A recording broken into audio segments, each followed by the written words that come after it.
사실 그 대한민국이 한 60여 년 만에 최후진국에서 선진국으로 도약을 하는데 뭐 그 여러 가지 요인이 있겠습니다만은 혁신과 기업가 정신이 중심이 되었고 혁신과 기업가 정신이 일어날 수 있도록 정책적으로 뒷받침을 했기 때문입니다. 근데 앞으로 그러면 더 혁신 강국으로 도약할 수 있을 것인가? 가능성도 있고 또 여러 가지 불확실성도 있습니다. 그런데 더 또 중요한 것은 혁신 강국이 되는 것 못지않게 중요한 것이 함께 잘 사는 나라를 만드는 겁니다. 그래서 제가 그런 주제를 가지고 좀 오랫동안 생각을 해왔고 또 정부에다도 이런 정책 제안을 좀 했었습니다. 그래서 일부는 반영되기도 했고 뭐 그렇습니다만은 그 얘기를 좀 나눠보려고 합니다. 우리 잘 아시다시피 대전환, 복합위기의 시대에 대한민국은 어디로 갈 것인가 이것은 우리에게 지금 당면한 가장 큰 화두입니다. 그래서 4차 산업혁명이라는 말이 나온 지 한 10년 됐는데 그 후에 디지털 전환, 현재는 뭐 AI 주도 경제사회 변혁, AI 혁명의 시대다. 그래서 이제 그런 변화가 있고 또 우리 미중 전쟁 10년 전부터 시작됐습니다만은 무역 기술 패권 그 과정에서 가장 크게 나타난 것이 글로벌 밸류체인의 재구축입니다. 그래서 그리고 다시 이제 트럼프 2.0 시대가 됐는데 여기에 기회도 있고 위협도 있고 그래서 한국이 어떻게 되어야 할 것인가 또 환경 기후 위기 증가 문제 국제 정세 불안정과 안보 위험 문제 그럼에도 불구하고 우리가 지향해야 될 것은 함께 잘 사는 혁신 강국을 만들면은 또 이런 것들 또 기회로 활용해서 만들면은 우리나라가 더 발전할 수 있겠다라는 생각을 하고 있습니다. 이것은 제가 이제 그 뭐 양극화 사회 위기와 상생이라는 문제인데 우리가 지금 이제 한국 사회가 당면한 큰 위기 요인을 하나 말하기한다면 양극화 사회 소득 불균형 문제입니다. 그래서 우리 뭐 이런 것을 여러 학자들이 많이 얘기했습니다만 대표적인 몇 사람만 얘기를 한다면은 왜 경제 위기는 반복되는가라는 거를 우리 로버트 라히라는 분이죠. 이분이 그 클린턴 행정부 때 노동부 장관을 지냈던 분인데 이분이 위기는 왜 반복돼 이 책에서 1929년 왜 미국의 대공황이 일어났는가 결국 그 당시에 소득 불평등이 심화되고 다른 여러 가지 진단도 있습니다만은 왜 그러냐면 이제 소득 불평등이 되면은 국내 소비가 줄어들게 돼 있습니다. 왜냐하면 저소득자는 돈이 없어서 못 쓰고 소득이 높은 사람은 시간이 없어서 못 쓴다. 뭐 이분 표현이에요. 결국은 골고루 중산층이 튼튼하게 자리를 잡아야지 국내 내수가 살아나는데 이게 그런 문제를 얘기를 했고 또 이분은 그 한스 피터 마르틴이라는 분인데 이분이 한 몇 년 전에 쓴 책에서 게임 오버라는 책인데 이 책을 보면은 유럽이 양극화가 되면서 상당히 민주주의 위기가 오고 있다. 그래서 유럽 사회가 분열되고 민주주의 쇠퇴와 우파 민족주의 득세. 그래서 지금 유럽이 급격히 쇠락하고 있다라는 진단이 많이 있죠. 그러다 보니까 이 사람들이 뭐 민주주의 이거 뭐 좋은 거냐 이거보다도 어떤 문제를 해결하고 잘 사는 게 더 중요하다. 뭐 이런 것이 나타나고 있고 이분의 책에서 이분은 이제 그 독일의 슈피겔즈라는 저널의 편집장을 지냈던 분인데 이분이 책 중에서 제가 이렇게 그게 원망이라는 감정의 대중적 위력. 사람들 마음 가운데 뭔가 막 원망이 생기면서 이게 하나의 정치적 세력으로 나타나고 그리고 전제주의의 유혹이 나타날 수 있다 이겁니다. 이미 유럽이 그래서 게임 오버라는 책이 뭐냐면 이 책 제목 자체로 민주주의는 게임 끝났다라는 아주 비관적인 얘기죠. 근데 이게 뭐 과연 유럽만의 문제겠느냐. 그리고 이제 디지털 전환과 양극화 위험의 증가. 이 디지털 시대가 되면서 오히려 양극화를 촉진하고 일자리 감소과 불평등 문제. 그래서 이런 대표적인 책이 이제 플랫폼 제국의 미래와 돈 비 이브라는 두 책인데 이 책에서 상당히 경고를 하고 있습니다. 이 빅텍 플랫폼들이 결국은 이 양극화를 가속화시켜서 결국은 이제 미국에서도 법으로 이거를 이제 규제하려는 움직임이 있고 한국도 지금 이제 이 문제가 대두가 돼서 뭐 플랫폼 관련 법도 이제 만들고 있고 뭐 그렇습니다. 이게 그렇지만 또 이게 법만으로 해결하기 어려운 점도 있고 그런데 이제 우리 한국의 현실에서는 제가 이제 우리 보면은 대중소기업 격차 확대로 양극화 심화가 되고 있습니다. 그리고 그래서 이제 그게 중소기업 취업 기피와 저출산에도 악영향을 미치고 중소제조업의 기반 붕괴 우려입니다. 우리나라가 소득으로 볼 때 중소기업하고 대기업의 임금이 가장 줄어섰을 때가 한 20여 년 전, 이건 한 80%까지 됐는데 지금 50%, 실질 체감 소득은 50% 이하입니다. 그래서 이런 문제를 이제 과연 정부가 어디까지 어떻게 풀 수 있을 것인가 이런 게 과제고요.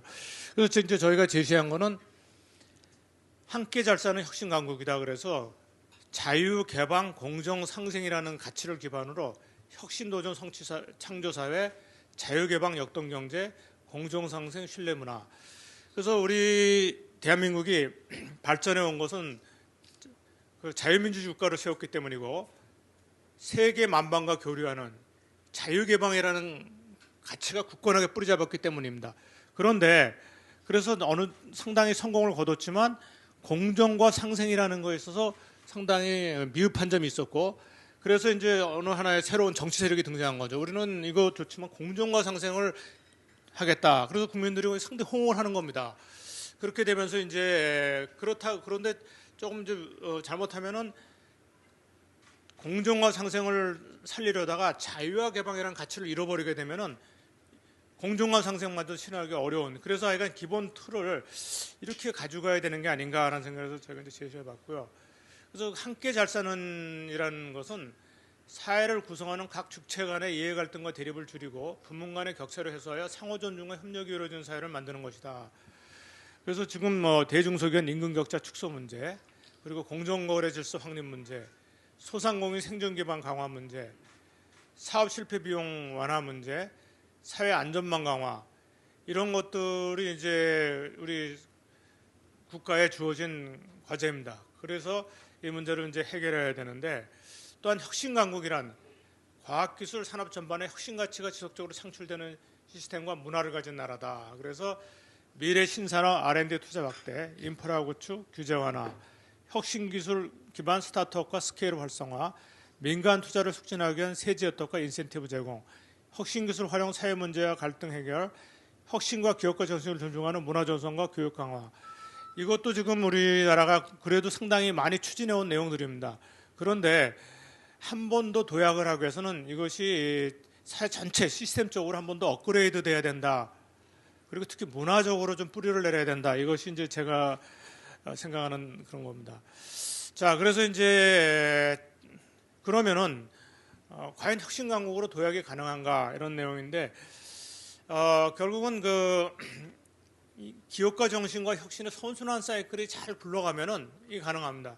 결국은 모든 것의 출발점은 기업가적 성취욕이 도전 정신과 위험 감수를 하고 그리고 그것이 이제 혁신과 창조를 만들어내고 그것이 이제 성공 체험으로 돼서 성공 체험이 다시 기업가적 성취력을 촉진하고 그래서 이게 경제사회 발전이 되는데 이게 이제 선순환 과정이죠. 그래서 우리가 이제 이것을 실제로 경험해 왔는데 이걸 좀 역사적으로 거슬러 올라가서 좀 생각을 해보면 저는 한국의 기업가 정신이 뭐냐 그랬을 때 성취욕과 성공 체험은 선순환이다 이렇게 한마디로 얘기했습니다. 그런데 그러면 우리나라 사람들이 옛날부터 성취욕이 높은 사람들이었느냐?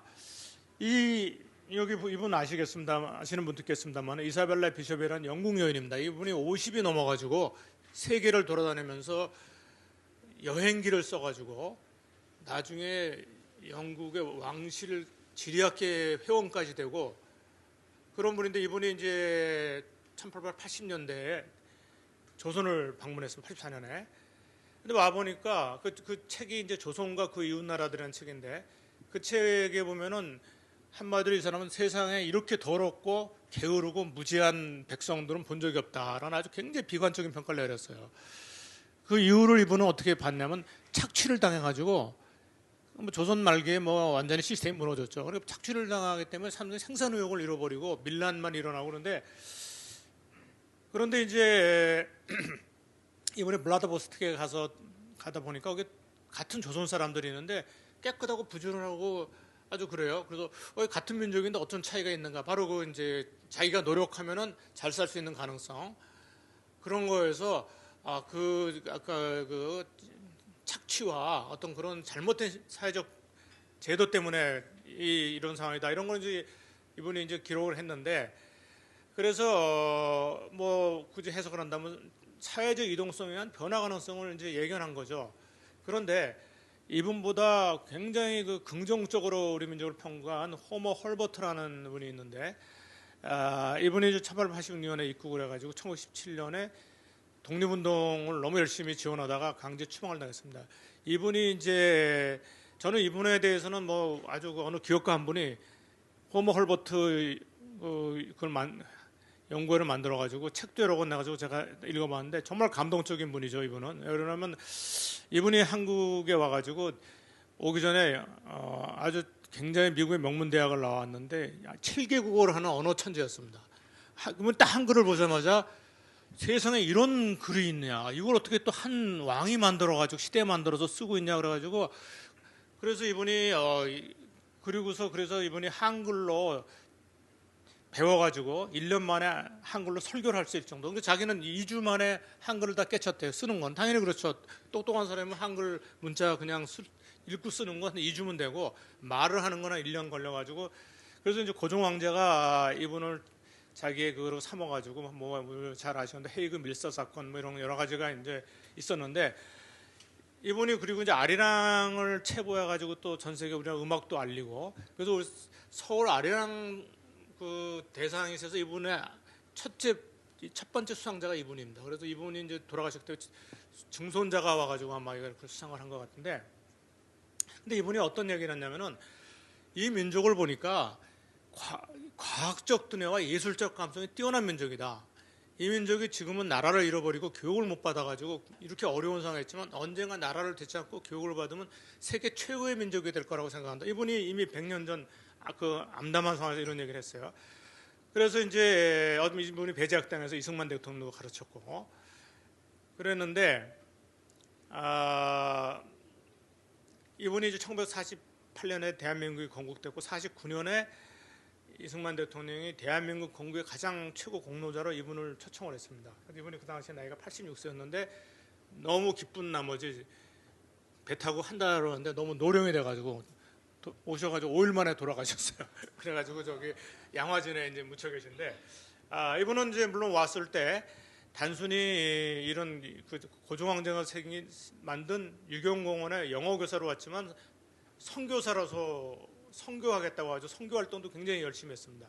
어쨌든 제가 이제 여기 밑에 한 줄 써놨는데 뭐냐면, 제가 책을 읽다 보니까 이분이 안중근 의사가 헤이그 밀서 사건은 이분이 뒤에서 다 주동을 했고, 안중근 의사의 하얼빈 의거에서 안중근 의사를 취조하면서 일본 취조관이 이거 호머 헐버트가 시킨 거 아니냐, 배후에 있는 거예요.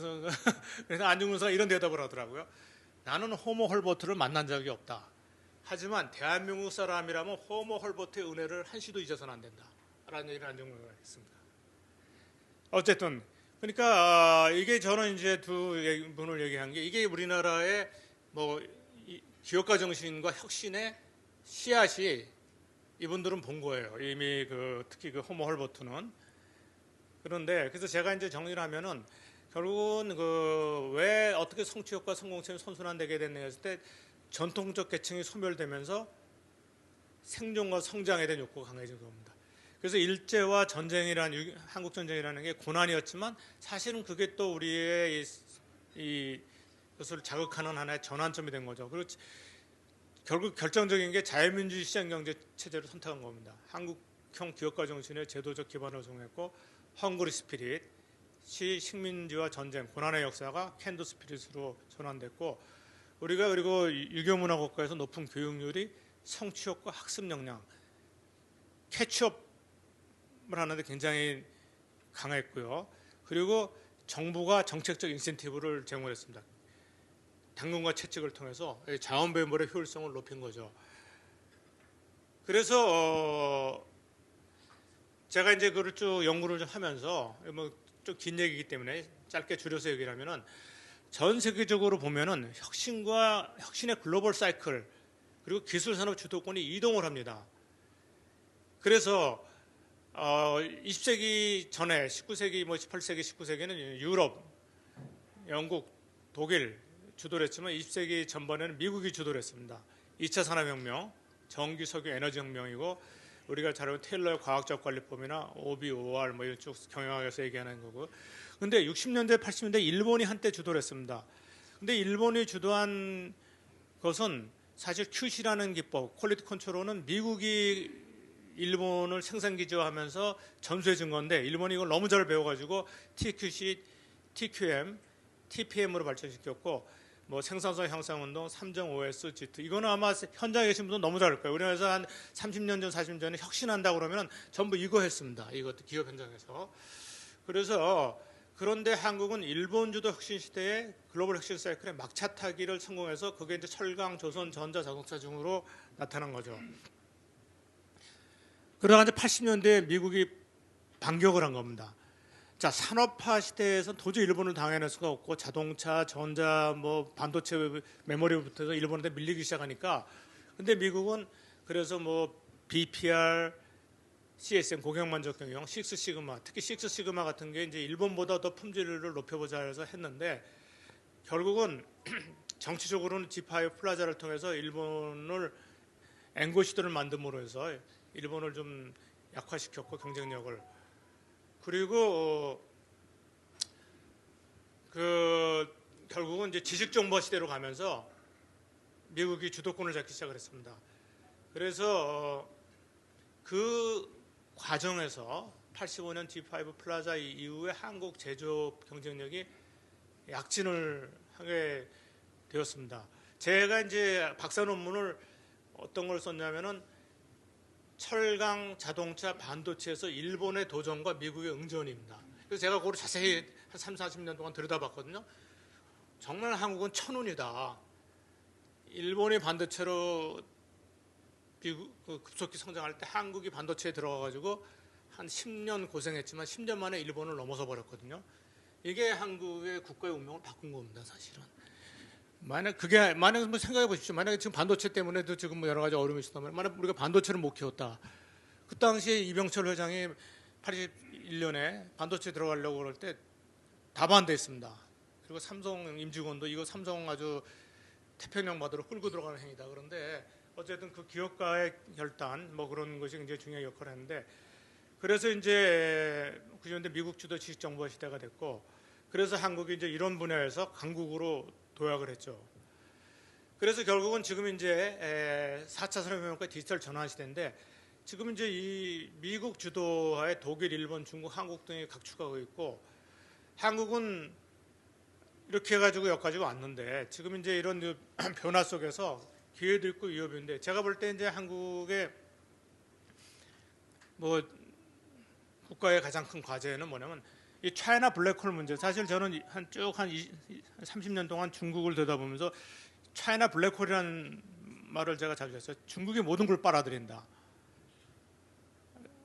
그래서 이제 결국은 우리 한국의 제조업은 미래가 없다 이러는데 이게 이제 미중 패권 전쟁, 무역 전쟁으로 해서 한국 제조업이 좀 숨을 쉴 수 있는 기회가 생긴 거죠. 그래서 거기에 우리가 이제 반사이익을 좀 얻고 있는데 이게 과연 언제까지 가능하겠냐. 그래서 그 한국 중소기업의 문제도 또 한국의 문제도 제조업의 문제는 중국과 경쟁해서 어디까지 살아남을 건가라는 거죠. 그래서 우리 코로나 기간을 통해서 입증된 한국 중소기업이나 대기업의 실력은 뭐였냐면 QCD죠. 품질, 원가, 납기 이 신뢰성 형성이에요. 그리고 문화 콘텐츠와 결합된 시너지 효과를 발휘해서 왔는데 이게 이제 앞으로 지속될 건가가 큰 과제입니다. 그래서 QCD 경쟁력은 유지 가능한가? 그런데 우리는 결국 혁신 강국이 되려면 게임 체인저가 돼야 되는데 그러려면 국가 혁신 체계를 혁신해야 되고 지정학적 레버리지를 잘 활용해야 되고 원천 기술 기반 혁신과 스타트업 활성화 그리고 딥테크 분야의 선도 그룹 유지, 소프트 파워, 연결 경쟁력 확대 이런 것들이 이제 굉장히 중요한 과제라고 볼 수 있습니다. 제가 작년에 하이테크 강국 이스라엘이라는 책을 썼는데 그 책을 쓰면서 이스라엘은 제조 분야는 강하지 못하지만 하이테크 분야에서 한 8개 분야에서 세계 탑 수준까지 불과 30년 만에 만들어냈거든요. 그래서 그거를 우리가 그래서 이스라엘하고 좀 여러 가지 제휴를 통해서 이 글로벌 밸류 체인에서의 상당히 유리한 구조를 점할 수 있는 기회가 많다고 생각합니다. 이미 우리 한국의 큰 기업들, 특히 하나그룹은 뭐 이스라엘의 국방하고 밀접하게 연결이 되어 있고, 삼성은 반도체, 또 그 현대자동차는 자율주행 이런 걸 우리가 이제 LG그룹도 그렇고 OCI 등이 지금 이스라엘 벤처들하고 밀접하게 지금 제휴를 맺어서 하고 있는데 이런 것들이 필요하다고 봅니다. 그래서 좀 다시 정리를 하면은 뭐 한국 기업가 정신은 뭐냐 그랬을 때 결국은 빈곤 탈피의 국민적 열망을 구체적으로 실현할 수 있게 한 겁니다. 우리 60년대에 우리도 한번 잘 살아보세요 이거죠. 그리고 정부 주도의 산업발전 모델, 수출 주도의 경제성장, 그리고 이것이 또 시장경제 민관령, 이 두 가지가 어떻게 보면 아주 절묘하게 조화를 이룬 겁니다. 그리고 특히 일본을 따라잡아야 되겠다라는 거죠. 그래서 철강, 자동차, 조선, 전자, 반도체 산업 등에 도전한 거예요. 우리가 뭐 말로만 그 길을 외치는 사람들이 많은데 경쟁력이 없는 일본 따라잡는 건 그냥 빈말이죠, 사실. 말로 뭐 반일 이거는 아무 소용이 없는 얘기입니다. 결국 일본에 비해서 우리가 국가 경쟁력이 얼마만큼 높아질 수 있느냐 그건데 그것이 이제 우리 국민들의 열망이 있었고 이것이 현실로 가능하게 된 거죠. 뭐 그리고 이제 주로 후진국들이 두뇌를 해외로 유출을 당하는데 우리는 거꾸로 해외에서 훈련된 두뇌들이 한국으로 들어와서 인적정 기반을 구축해서 종속이론을 탈피했고 쭉 뭐 80년대 특히 그 정보화 디지털 시대의 도래에서 한국이 기회를 잡은 겁니다. 그리고 특히 R&D 투자가 90년대에 혁신 기술 기반 창업, 벤처 붐의 기반이 됐습니다. 그래서 한마디로 말하면 90년대 자유화, 세계화, 디지털화의 글로벌 변혁의 흐름타기를 성공했습니다. 그리고 정부 주도의 벤처 생태계도 조성했고, 그리고 대기업의 혁신 역량이 점프업을 했고, 또 신세대 스타트업이 활성화됐습니다. 그래서 근데 이거에 굉장히 중요한 건 뭐냐면 이 동북아시아의 지정학적 안보와 평화 체제입니다. 어느 기록을 보니까 5천 년 동안 241번의 외세 침략을 당해서 한 번도 나라가 참 제대로 발전하기 어려운데 한국 전쟁 후에 70여 년간 한미 동맹에서 동북아시아 지역의 세력 균형과 안정, 이 가치는 뭐 다른 걸로 설명할 수가 없죠. 그래서 그리고 이제 우리가 성공 모델 국가로부터 학습을 했습니다. 미국으로도 새로운 지식과 기술을 제공자였고 인적 자원에 대한 훈련, 대규모 수출 시장. 일본은 정부 주도의 산업 정책과 모델, 생산 기술의 학습, 부품 및 중간재 공급 이런 것들이 이제 원인이 됐죠. 그래서 뭐 정리를 해보면 산업화 시대 때는 굉장히 우리 한국 사람들이 어려운 상황에서 어그레시브하게, 프로액티브하게 리스크 테이킹을 한 겁니다. 근데 여기에 중요한 게 이거를 뭐 민간이 열심히 했지만 정부가 상당히 역할을 했습니다. 왜냐하면 그래서 해외 건설업 진출, 제가 이제 히스토리를 연구해 보면은 정부가 우리 그 당시에 60년, 70년대 민간 기업이 무슨 국제 신용이 있습니까? 정부가 다 보증해 준 거예요. 수출 보증해 주고. 그리고 장기 정책 자금 주고. 그래서 자동차, 조선, 전자, 통신 쪽에서. 그래서 이제 우리 그때 국산화 정책도 성공했고, 그다음에 유연성, 우리 사람들이 한국 사람이 가진 그 아주 유연한 조선업의 역발상이라든지 뭐 이런 거, 속도전, 빨리 하는 거, 드램이라든지 조선업, 통신산업 이런 쪽에서 이제 나타났죠. 지식정보화 시대는 이제 우리가 새로운 기회를 열어서 해외 시장, 틈새 시장, 또 기술 파생업, 창업, 인터넷 모바일이고요. 또 위험 분산형 창업이 많이 이루어졌습니다. 벤처 캐피탈이라는 게 생기고, 그래서 또 제가 마지막에 이제 크리에이티브 디스컨텐트라는 생각을 했는데 창조 불만족. 우리 한국 사람들은 좀 불만이 많은 민족이에요. 마음에 안 드는 게 많아요. 그러니까 마음에 안 들다 보면은 이거 내가 하는 게 낫겠다. 그렇게 그래도 그러니까 창업도 하는 겁니다. 그래서 제가 직접 뭐 벤처기업한테 들은 얘기예요. 자기가 뭐 대기업 다니다가도 그렇고 어디 했는데 뭐 이거 마음에 안 들어서 내가 직접 하겠다 그래서 스타트업으로 나온 친구들이 꽤 많이 있습니다. 그래서 이제 디지털 전환 시대에는 린 스타트업, 아주 가벼운 창업. 옛날에는 창업이 힘들었어요. 실패하면 실패 비용도 높고. 그런데 이것을 이제 이런 것들이 가능하게 되니까 똘똘한 친구들이 창업에 많이 도전하는 겁니다. 그리고 우리가 강한 게 퍼블릭 프라이빗 파트너십입니다. 공공과 민간의 연계성.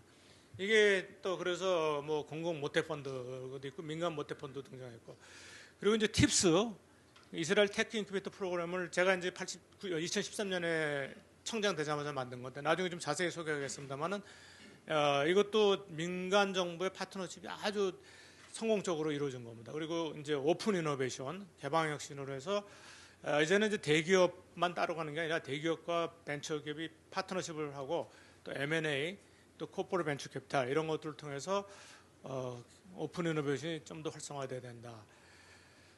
그래서 제가 생각하는 이제 혁신 스타트업 생태계 활성화 방안은 이런 겁니다.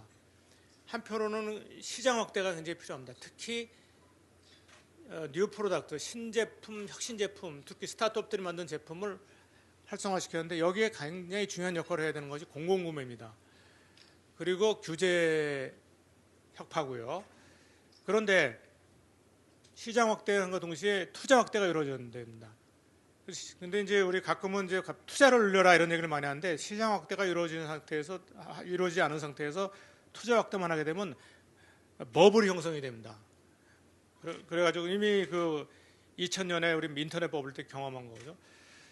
그리고 실패 비용을 줄여줘야지 재도전도 가능하고 우수한 친구들이 도전해 줍니다. 근데 실패 비용 감소도 못지않게 중요한 것이 기업가적 역량을 강화하는 겁니다. 수많은 교육 훈련을 통해 가지고 기업가적 역량을 강화하는데 지난 3, 40년 동안에 이게 우리나라에서 굉장히 발전을 했어요. 그래서 지금 뭐 각 대학마다 이게 이 프로그램들이 돼서 옛날보다 훨씬 좋아졌습니다. 또한 기술 사업화 지원, 우리가 이제 R&D를 통해서 수많은 혁신 기술이 나오고 있는데 이것이 사업화를 지원해 줘야 됩니다. 그래서 많이 이제 일어나고 있고요. 저희 재단이 주로 하는 게 이제 이런 걸 하고 있습니다. 기업가적 역량 강화에서 청소년 교육, 그리고 이 기술 사업화를 과기정통부와 같이 이런 프로그램들을 하고 있고요. 그리고 하지만 또 우리 생태계의 문제점이 대기업이 너무 크다 보니까 시장에서 협상력 불균형으로 인해 가지고 공정거래 상생연료 문제로 중소기업들이 상당히 많이 어려우고 스타트업도 고통스러워요. 이거를 어떻게 좀 공정거래와 상생협력이 이루어지도록 하겠느냐, 이런 것들이 이제 중요한 요소가 되겠습니다. 그래서 이제 제가 2013년에 만들어서 지금 이제 13년, 22년째, 13째 운영되고 있는 팁스 프로그램을 잠깐 소개하겠습니다. 제가 오랫동안 교수로 있으면서 고민했던 문제가 뭐냐면 왜 우리나라는 아주 우수한 전문인이 창업에 도전하지 않을까? 이거는 뭐 다 보편적인 현상입니다. 왜냐하면 우수한 전문인이라는 것은 안정된 직업의 기회가 많거든요. 왜 내가 굳이 리스크 테이크는 해야 되느냐? 이겁니다.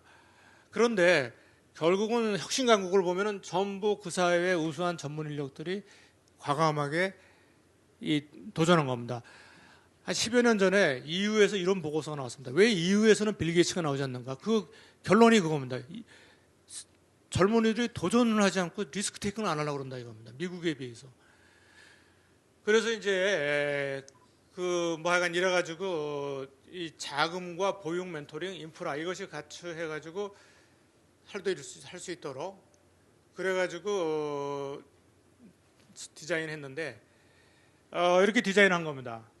그래서 초기 투자 유치가 어려운 지역을, 근데 여기 이제 중요한 포인트는 뭐냐면 정부가 하는 게 아니라 민간이 먼저 투자를 하고 자기가 먼저 리스크를 지라 이겁니다. 민간 엑셀러레이터나 벤처 캐피탈이나 에인절이 투자를 하면은 그걸 보고 정부가 운영사를 보고서 운영사가 이제 투자를 먼저 하고 추천을 하면은 정부가 이제 그걸 보고서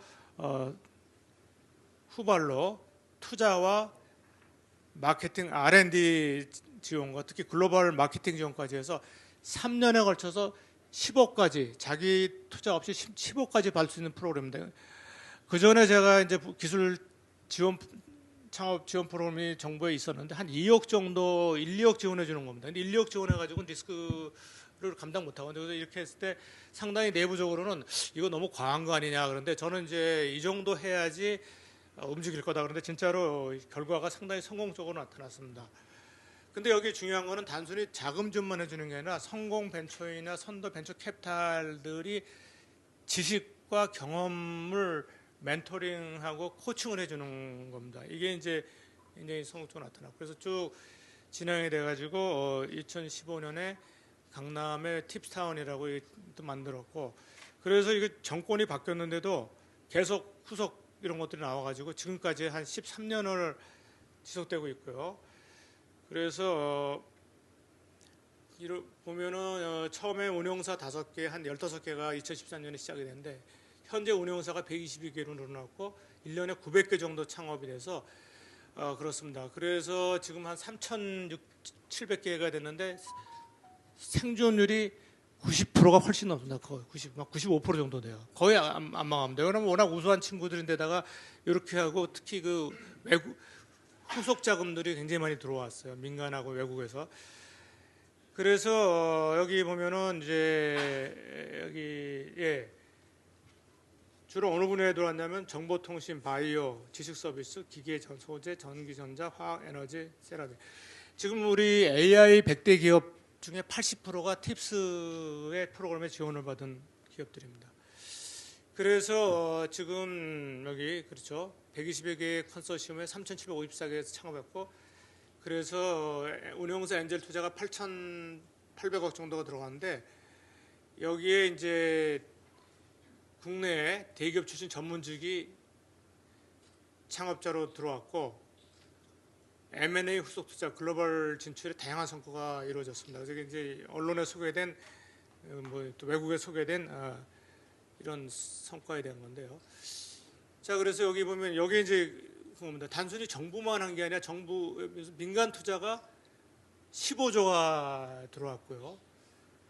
그리고 실제로 정부 투자의 한 10배 가량이 민간 투자와 외국인 투자가 들어왔습니다. 그리고 코스닥 상장권, M&A 이렇게 많이 이런 대표적인 기업이고 여기에 이제 유니콘 기업도 루닉 같은 걸 비롯해서 여러 개가 나타나고 있습니다. 고용도 상당히 했고요. 그리고 이 학력도 대단히 높고 특히 여기 보면 교수, 의사들이 의외로 많아요. 또 아주 연구 중심 대학들이 많이 없고 그리고 또 국내 아주 유수의 대기업뿐만 아니라 해외 대기업 출신들 이렇게 해가지고 이건 제가 지난주에 그 호주 시드니 가서 국제 중소기업 학회에서 우리 한국의 기술 창업 생태계에서 발표하면서 팁스 사례를 발표하는 그런 내용입니다. 그런데 외국인들이 굉장히 관심이 높고 어느 나라마다 기술 창업을 활성화시키고자 하는 의도는 있는데 실제로 성공 사례가 별로 없는데 한국이 굉장히 성공 사례로서 좀 이제 각광을 받았던 거 내용입니다.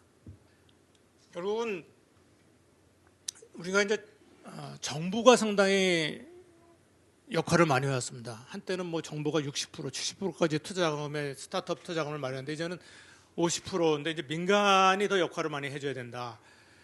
그래서 그러려면 이제 민간이 벤처 펀드를 조성하고 민간 모펀드 이거를 이제 세제 혜택을 줘가지고 할 수 있는. 그래서 지금 이제 민간 모펀드로는 포스코가 가장 크게 8천억 정도가 들어왔고요.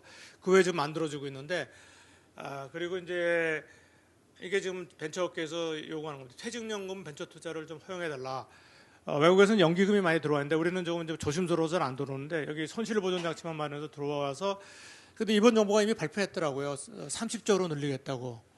들어오습니다. 원래 이제 지난번 계획은 80년대 87년인가 8년까지 25조 정도로 투자를 늘리겠다 그러는데 이번 정부가 좀 더 늘려서 한 30조 정도 펀드를 만들겠다고 투자를 만들겠다고 그러는데 그러려면 이제 이런 것들이 허용이 돼야 되고요. 그리고 CVC 규제 완화가 필요합니다. 이것도 뭐 과거에는 이제 대기업이 이렇게 들어왔을 때 문어발식으로 이렇게 뭐 하는 거 아니냐 그런데 이제 그런 요구는 많이 줄었기 때문에 특히 그 미국이나 중국은 뭐 70%가 CVC입니다. 그 소위 말하는 바이두, 알리바바, 텐센트가 주도하는 대부분이고 한국은 좀 아직 낮은 편이죠.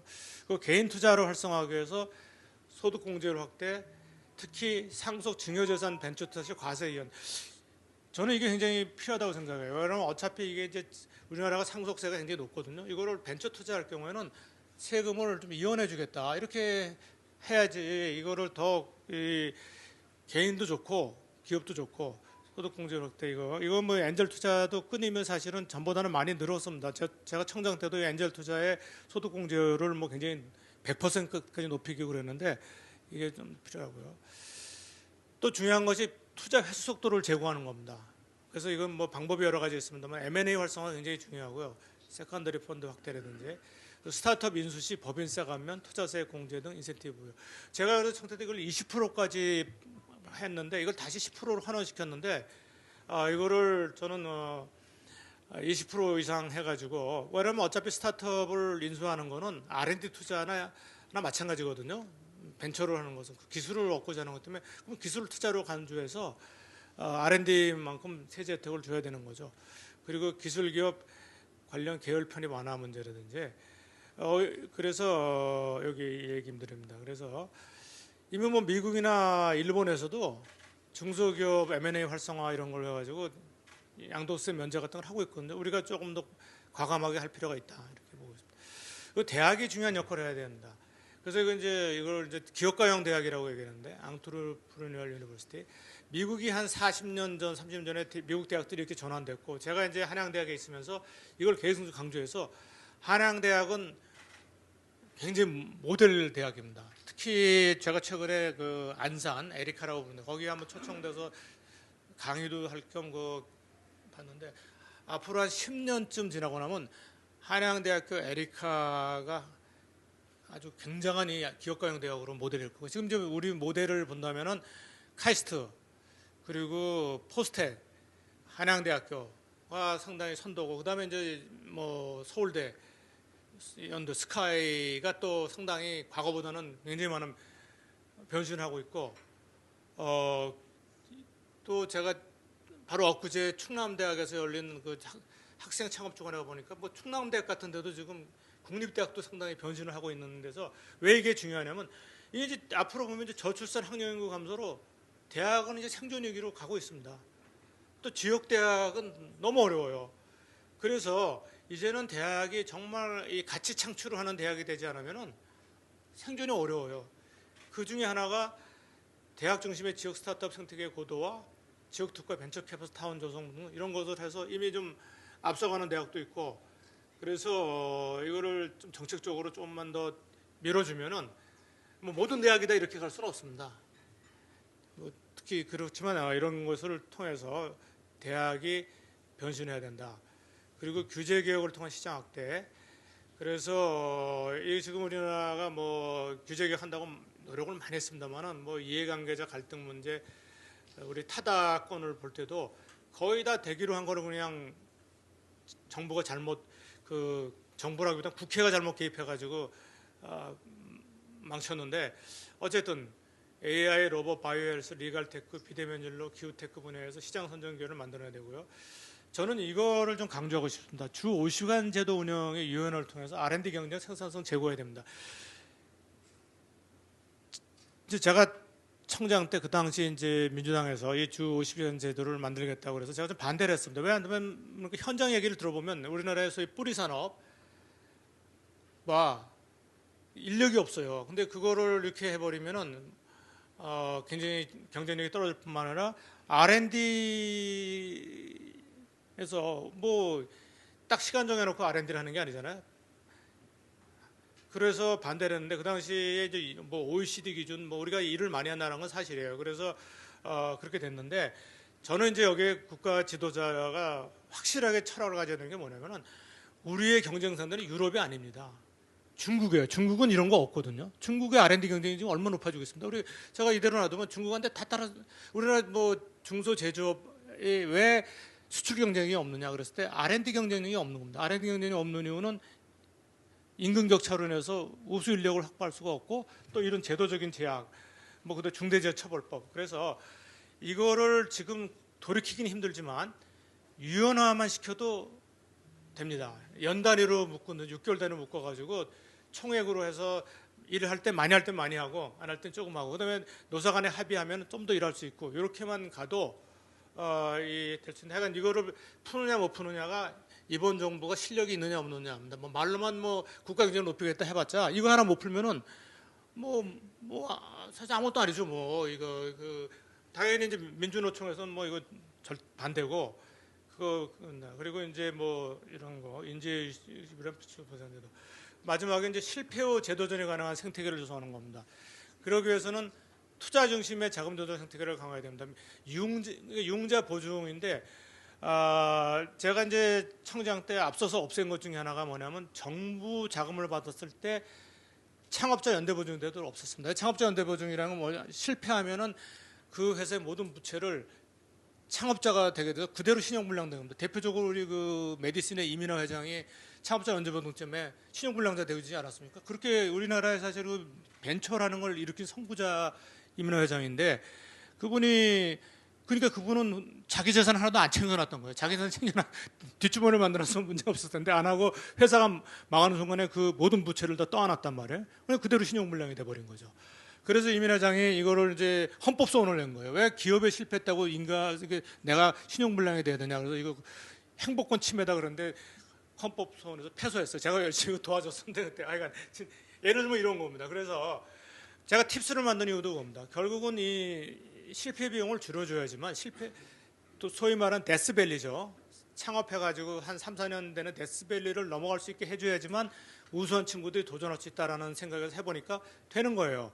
그리고 성실하게 경영하다 실패했을 때는 재기할 수 있는 걸 강화해서 성실 경영 그 제도도 제가 좀 만들었고요. 그리고 정부 자금, 중진공, 신보, 기보에서 지원을 받은 중소기업은 연대보증 없앴습니다. 그때 뭐 상당히 반대가 있었습니다만 연대보증 없앴고 다만 민간은 쉽지 않습니다. 민간은 이제 뭐 은행에서는 뭐 그래 어렵고 또 뭐 모랄 해저드 문제도 있고 그렇기 때문에 그런데 그럼에도 불구하고 이게 상당히 이제 생태계 변화를 좀 가져왔고요. 그리고 중요한 거는 기업가 정신의 조기교육 확대입니다. 자유의지와 열린 사고를 가지고 새로운 기회에 도전하는 라이프 스타일을 교육을 시켜야 됩니다.